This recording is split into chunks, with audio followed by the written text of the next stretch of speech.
A gente vive num mundo que, nossa, é uma avalanche de informação a cada segundo, né? Mas como é que a gente transforma todo esse volume de dados em algo que seja útil, organizado e principalmente confiável? Bom, a resposta para isso está numa das invenções mais importantes da era digital. Então, bora mergulhar nisso e entender por que os bancos de dados são, literalmente, a espinha dorsal da nossa tecnologia hoje. Para começar, vamos alinhar aqui o que é exatamente um banco de dados. Pensa assim, ele é tipo um espelho. Não é só um monte de dados jogado, não. É uma coleção super organizada que reflete um pedacinho específico da realidade, o que a gente chama de mini-mundo. Pode ser o sistema de uma faculdade, o estoque de uma loja, a coleção de uma biblioteca, enfim. É a realidade, só que traduzida para dados bem estruturados. Tá, mas aí vem a grande pergunta. Por que essa ideia de mini-mundo virou algo tão poderoso? Por que ela é a base de quase tudo?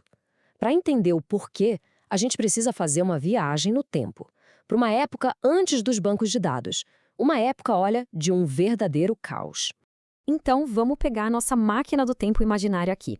Nosso destino, uma fábrica super movimentada lá pelos anos 1960.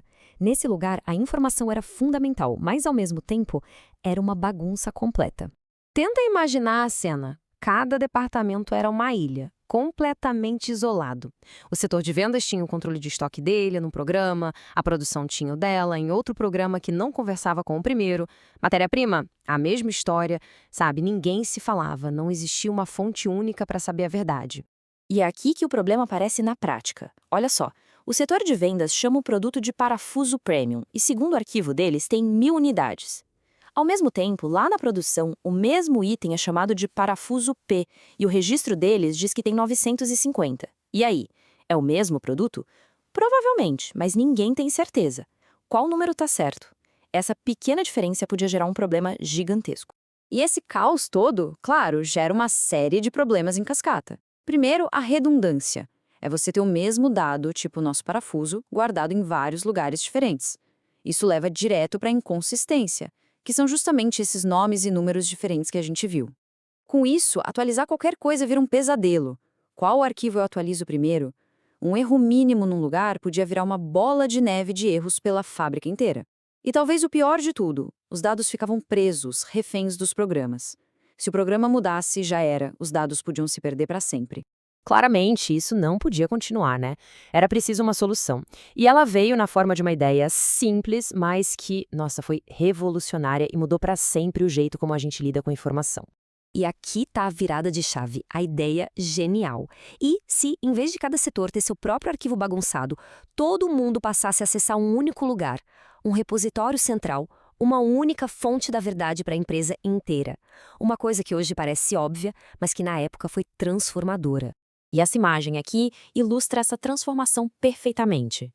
A gente sai de um sistema todo quebrado, cheio de ilhas de informação, e vai para o sistema unificado, com um banco de dados central, vendas, produção.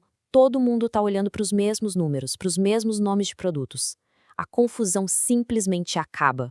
E os ganhos com isso? Foram imediatos e gigantescos. A redundância some porque a informação do parafuso premium agora existe num único lugar.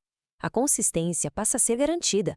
E o mais importante de tudo, surge a independência de dados. Os programas podiam mudar, evoluir, mas os dados estavam lá, seguros e acessíveis na estrutura central deles, sem estarem amarrados a nenhuma tecnologia específica. Mas claro, né? Essa ideia de centralizar tudo não nasceu perfeita, prontinha. Ela foi evoluindo, foi sendo lapidada ao longo de décadas, com pessoas brilhantes tentando achar jeitos cada vez melhores de estruturar esses mini-mundos digitais. E essa jornada é fascinante. A gente começou lá atrás, no caos total dos sistemas de arquivos. No fim dos anos 60, veio o modelo hierárquico, que organizava os dados tipo uma árvore genealógica. Era meio rígido, mas finalmente trazia alguma ordem. Depois, para criar conexões mais complexas que a vida real pedia, surgiu o modelo de redes.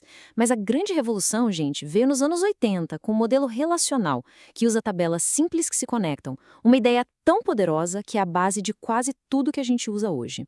E a evolução continuou, claro, com modelos como o objeto relacional, sempre buscando mais flexibilidade para representar nosso mundo cada vez mais complexo. Ok, fábrica dos anos 60, modelos de dados, pode parecer papo de museu, né? Mas por que tudo isso importa hoje? A resposta é simples. Essa jornada da desordem para a ordem é a fundação de basicamente tudo que a gente faz no mundo digital. E essa citação aqui do El Masri e Navate amarra tudo de um jeito perfeito. Um banco de dados não é um acidente.